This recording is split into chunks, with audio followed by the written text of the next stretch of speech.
The arena was loud that night, but not the usual kind of loud. This was not the polite cheering of a typical international exhibition game. It was the sound of something tense, something building, because even before the ball was tipped off, one name echoed through the building: Caitlin Clark. For weeks, even months, there had been whispers across women's basketball, analysts debating on television, former players arguing on podcasts, and fans reacting across social media, all asking the same question. Why wasn't Caitlin Clark starting? The most talked about player in basketball, the one breaking viewership records and drawing crowds the league had not seen in years, yet somehow not given full control of the offense, at least not yet. Inside locker rooms and quiet executive offices, a different conversation was happening, one filled with nerves and politics, centered on power. When a generational player arrives, the sport changes, ratings change, money changes, and the spotlight shifts, and those who once controlled that spotlight begin to feel pressure. Caitlin Clark was not just another rookie. She was a force, a player who bent defenses, stretched the court, and made 30-foot shots seem routine.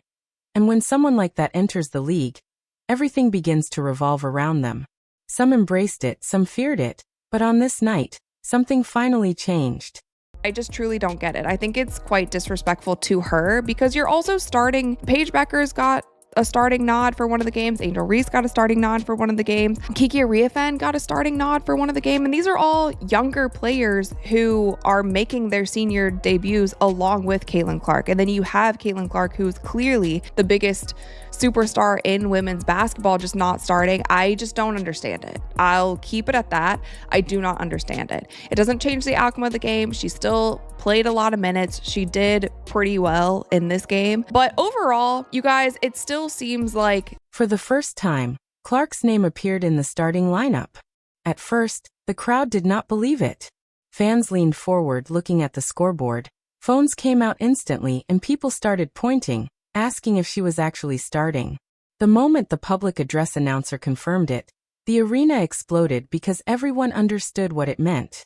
For months, the basketball world had been waiting to see what would happen if Clark was finally given control from the very beginning of a game. Not limited minutes, not cautious rotations, not controlled experiments, but a full green light. Now that moment had arrived. Across the court, the New Zealand players huddled together, listening carefully to their coach. Second quarter, she's sitting on the bench. Third quarter, she's sitting on the bench. Fourth quarter, we got Caitlin, we got Paige, we got Plum, we got Ray Burrell, Monique Billings, Kiki Ariafen. Oh, it's game time yet again. Caitlin Clark doing her thing. Handling the ball, running the offense. This is what we like to see. We didn't fully capture the magic of game one. It wasn't all in her hands all the time. It wasn't going through her like it was in game one. But this is a whole lot better than game two. Now, when Caitlin Clark wasn't in the game, you could tell the offense was struggling. To be honest with you, I know we give her a lot of ish around here, but without Chelsea Gray, when Caitlin Clark's on the bench, without Chelsea Gray making a couple nice shots, finding a couple open men with the passes, it could have gotten really dark. Let's get right into it, shall we? Please like the video, let me know your thoughts in the comments section below, and subscribe to the channel. The strategy sounded good on paper. Pressure the ball, contest every shot, and stay disciplined. But there was one problem. They had never faced someone like Caitlin Clark before. And they were about to learn why the basketball world had warned them. The ball went up for the tip, and from the first possession something felt different. Clark did not rush or force anything. She brought the ball up like a veteran point guard who had played this game 1,000 times, her eyes scanning defenders, passing lanes, and space. The defense tightened as two defenders leaned toward her, and then it happened. Clark took one dribble to the right, the defense shifted, and in a split second she fired a laser pass across the court. Corner three, splash, 3 points just 6 seconds into the game. The crowd erupted, but that was only the beginning, because over the next few minutes the rhythm of the game changed completely. Clark was not just scoring, she was controlling everything. Every possession ran through her, every defensive rotation reacted to her movement. She pulled defenders 30 feet from the basket, drove into the lane, and delivered passes to open shooters. She controlled spacing like a player always ahead, and the scoreboard began moving quickly.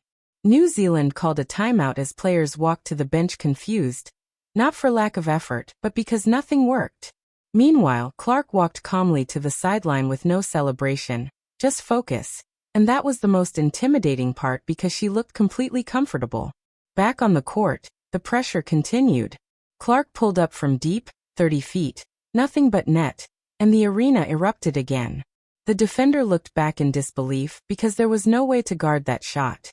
Panic spread through the New Zealand defense as they began double-teaming, but that only made things worse, because every time two defenders moved toward Clark, someone else became open, and she found them every time with precise pass.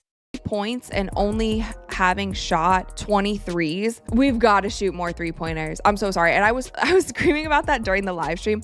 There are so many mid-range shots and long twos. I personally don't like that. And maybe I've been watching too much NBA lately, but the game is evolving and women's basketball has to evolve along with it.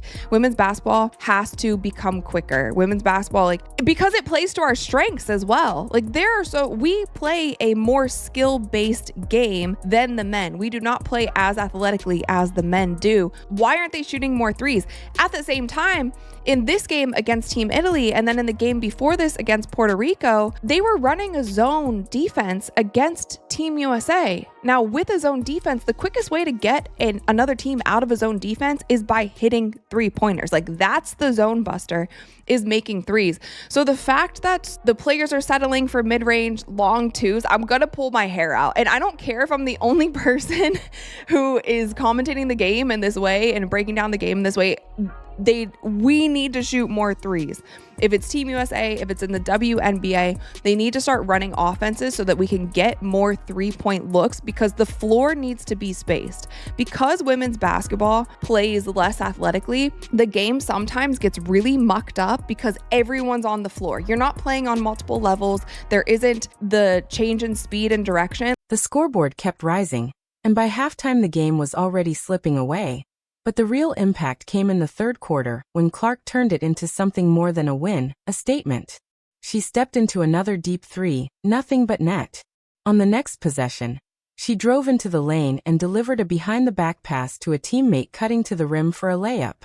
The crowd stood on its feet, and every time Clark touched the ball, people expected something special, and most of the time it happened.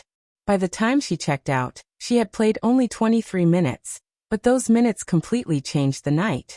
14 points, 6 assists, full control of the offense, and a scoreboard showing a 55-point victory. The kind of result that makes the basketball world stop and ask questions.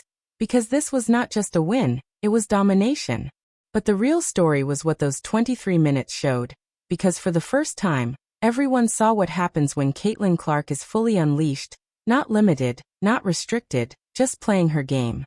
The result excited fans but made some around the league uneasy, because when one player can reshape the flow of a game, they can also reshape the future of the sport. And after this performance, one thing became clear: the era of Caitlin Clark may just be beginning. And if this was only 23 minutes, imagine what comes next.